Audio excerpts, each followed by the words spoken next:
पुसद शहरातील गडीवॉर्ड परिसरात 45 वर्षीय इसमावर धारधार शस्त्राने जीवघेणा हल्ला। आज दिनांक 13 जुलै 2026 रोजी पुसद शहर पोलीस स्टेशन हद्दीत असलेल्या गडीवॉर्ड परिसरात एका 40 ते 45 वर्षीय इसमावर धारधार शस्त्राने जीवघेणा हल्ला करण्यात आला असल्याची धक्कादायक घटना उघडकीस आलेली आहे। ही घटना आज रात्री 10 ते 10:30 वाजताच्या सुमारास घडली असल्याची प्राथमिक स्वरूपाची माहिती मिळालेली आहे। सूत्रांकडून मिळालेल्या माहितीप्रमाणे अंदाजे 30 ते 35 वर्षीय मारेकरी व्यक्ती व जखमी व्यक्ती यांच्यात पहिले संभाषण व त्या संभाषणावरून वाद निर्माण झाला। त्यातूनच 30 ते 35 वर्षीय इसमाने त्याचे जवळील असलेल्या धारदार शस्त्राने अल्ताफ शेख वय अंदाजे 40 ते 45 वर्ष याचेवर जीवघेणा हल्ला केला। यामध्ये अल्ताफ शेख याचे गळ्यावर धारदार शस्त्राने वार करण्यात आला।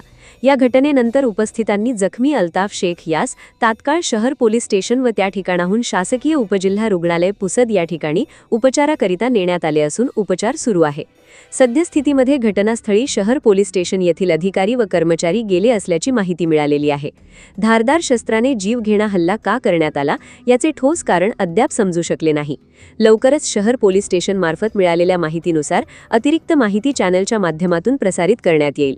त्याकरिता आत्ताच आपल्या चॅनलला सबस्क्राइब करून बेल आयकॉनवर क्लिक करा।